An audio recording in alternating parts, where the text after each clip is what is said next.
আপোনাৰ সদায় গ্ৰহণ কৰি কৃপা কৰিব।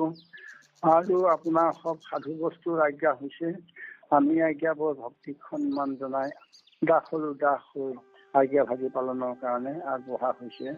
আপোনাৰ হ'ব কৃপা আৰু সহায় সহযোগ কামনা কৰা হৈছে। কৃষ্ণ কৃষ্ণ কৃষ্ণ। আজি আৰম্ভ কৰিবলৈ লোৱা হৈছে বীৰপতিৰ পৰা, ঘোষা নম্বৰ 581। কৃষ্ণ হৰি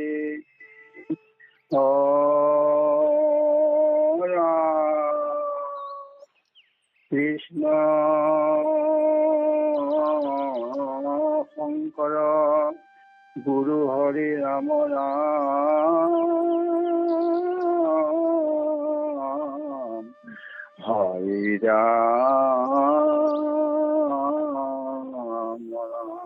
ৰাম কৃষ্ণ কৃষ্ণ।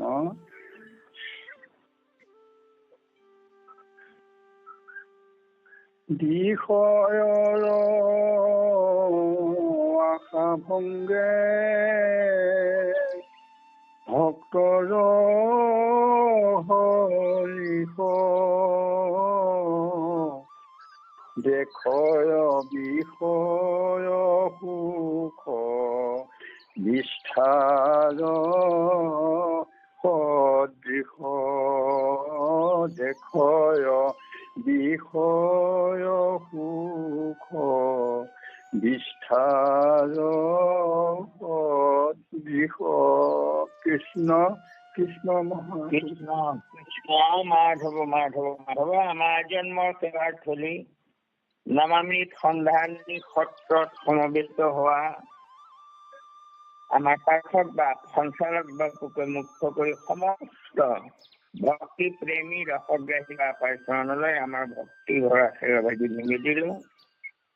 মহাপুৰুষ কৃপালু মাধৱ গুৰুজনে আমালৈ বৰ মৰমেৰে বৰ হেঁপাহেৰে আমাৰ চৰণৰ উপায় দি অমূল্য নাম ঘোষা আমাৰ থৈ গৈছে। আমি তাকেই নিজে অনুভৱৰ মাজলৈ আহিবলৈ আমি চেষ্টা কৰি আছো।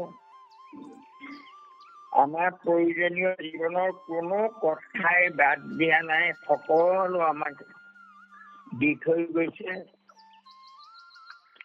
আৰু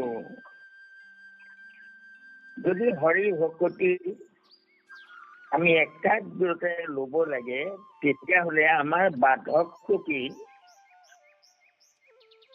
যে বিষয় বাসনা আমাৰ দৈহিক আৰু আধ্যাত্মিক দুটা বিষয় থাকে।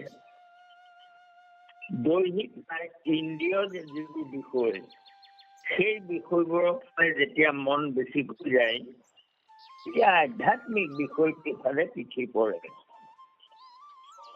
গতিকে ইয়াত এটাই কথা যে বিষয় থাকিব, কিন্তু বীৰপতি আহিব লাগে। অৰ্থাৎ বিষয়ৰ প্ৰতি যিটো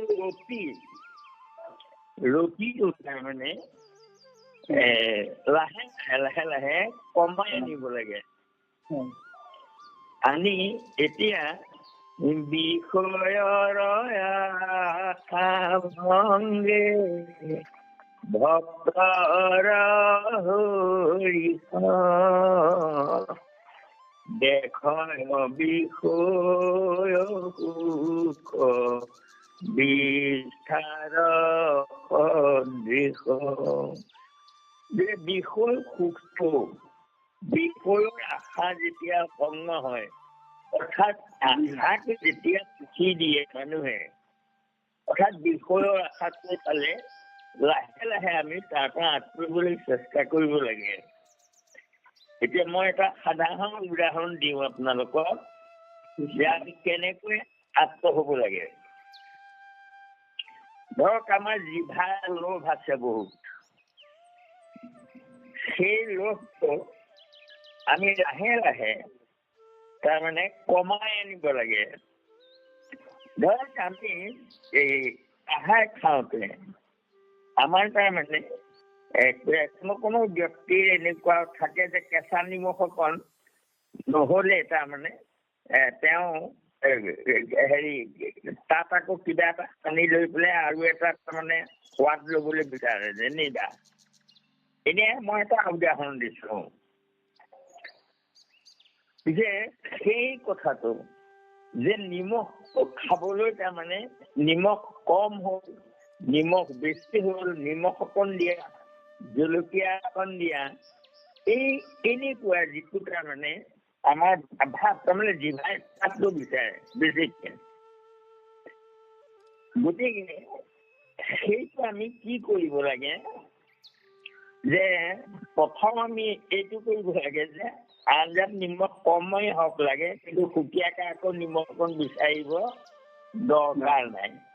আপুনি নিবিচাৰিব যদি কোনোবাই অনুমানতে আহি আপোনাক যায়, তেতিয়া সেইটোতো আপুনি তাৰমানে হেৰি নকৰিব। জলকীয়া এটা তাৰমানে জলা অকণ খাবলৈ মন গৈছে, আপুনি আৰু সেই সেৱা সকামে আমি যেতিয়া বহো তেতিয়া হয় জলকীয়া এটা লৈ আহা, হেৰি নিমখ অকণ দি আহি এইটো তাৰমানে এইটো যদি আমি লাহে লাহে হেৰি কৰিব পাৰো, সেইটো আমাৰ এনেকুৱা হ'ব যে জিভাৰ জুতিটো তাৰমানে গৈ লাহে লাহে নিমখৰ প্ৰতি যিটো তাৰমানে আশা, সেইটো লাহে লাহে আমাৰ কমি আহিব। শেষত গৈ পেলাই আমি গম পামগে নিমখ দিছে নে নাই দিয়া, সেইটো আমাৰ লক্ষ্যই নাথাকিব। আৰু ঠিক তেনেকৈ জলকীয়া অকণ তাৰমানে ৰাজহুৱা আমি প্ৰায় সকামে যেনিবা হেৰি কৰিছো জলকীয়া, এই জলকীয়া এটা মোক দিয়া বুলি ক'ব নালাগে আপুনি। এনেও সি দি আহক মানে দি যাবই নহয় আপোনাৰ পাছত,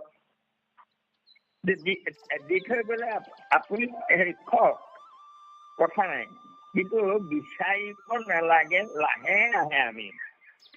তাৰ পৰা মই এটা সাধাৰণ উদাহৰণ দিছো। ঠিক তেনেকৈ মই বহুত কথা তাৰমানে পাম বুলি আশা এটা কৰিছিলো। কিবা এটা বস্তু যেনিবা বজাৰলৈ লৈ গৈছিলো বা কিবা এটা মই পাম বুলি ভাবিছিলো, কিন্তু পইচাটো মই ভবা সমান নাপালো। তেতিয়া আমাৰ মনটো তালৈ নিব নালাগে যে হয় মই ইমানেই তাৰমানে ভগৱন্তই মোৰ কৃপা যেনেও উচিত হয়, গতিকে ভগৱন্তই মোক ইমানতে দিছে। এইটো তেতিয়া আমাৰ সেই বেছিকে পাম বুলি হেঁপাহ কৰিছিলো, সেই হেঁপাহটোৰ প্ৰতি হেঁপাহটো নাথাকিব আমাৰ। যিকোনো তাতে হয়বা সন্তোষিত মন। এইটো হ'ল আমি বিষয়ৰ ভোগ অৰ্থাৎ ইন্দ্ৰিয়ৰ ভোগবোৰৰ পৰা মনত লাহে লাহে আঁতৰাই আমাৰ ব্যৱসায় সৰু সৰু খাবৰ। প্ৰথমতে মই কৈছো যে আমাৰ জিভাৰ লোভটোকে লাহে লাহে আঁতৰাই দিওঁচোন। গতিকে তেনেকৈয়ে যেতিয়া লাহে লাহে আমাৰ সেই আশাবোৰ নাইকিয়া হ'ব, তেতিয়া ভকতসকলে আনন্দ পায়, যত্ন কৰি আৰু তাৰমানে মনটো আঁতৰাই আনিব নালাগে, নিজেই নিজে মন আঁতৰ হৈ আহিব। থাকিব সংসাৰতে থাকিব, বিষয়তে থাকিব, কিন্তু তাৰ প্ৰতি যিটো হেঁপাহটো লাহে লাহে নাইকিয়া কৰি দিব। ক্ৰমান্বয়ে আমি তাৰমানে ব্যকতি হবলৈ চেষ্টা কৰিব লাগে। এয়াকে কৈছে যে ভক্তসকলে কিন্তু বিষয়টো বিশ্বাতুল্য ভাবে, আৰু সেইটো কৰি তাৰমানে দেখিলে ঘিণ লাগে, তেনেকুৱা হ'বগৈ। কৃষ্ণ কৃষ্ণ মাধৱ, কৃষ্ণ কৃষ্ণ মাধৱ। বিষয়ৰ সুখলত সকলো